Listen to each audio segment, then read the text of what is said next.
Keep on coming around. There? See, you'll feel it when it starts going straight because see, watch the horizon. You know that's your thing. If you want, that thing will flip up some. Stand up for a second. Stand up for a second. There you go. Now sit down. Oh wow. Now you can see, huh? All right, man. So is it pretty straight? No, I can see the horizon. The bow of the boat. That's the bow. It's coming across the horizon, so you're actually turning right. What do you think there, Pops? So now it's straight. Not straight right now. No, it's you went too far. Come back a little bit. It don't take much. It just takes a while for it to react because it's a boat. Yeah. And you're moving water with the prop to push you forward.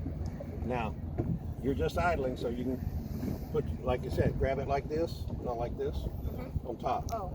So? Like that. Thumb on this side over here. Okay, now push it down a little bit. You'll see. Keep pushing. There you go.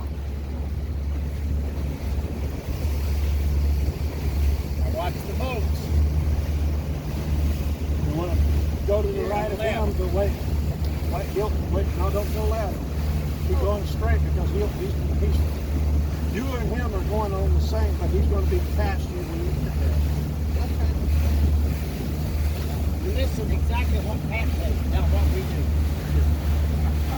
They haven't been riding the boat in a while yet. Okay, now if you want it to go up on the plane, give it a little more fuel.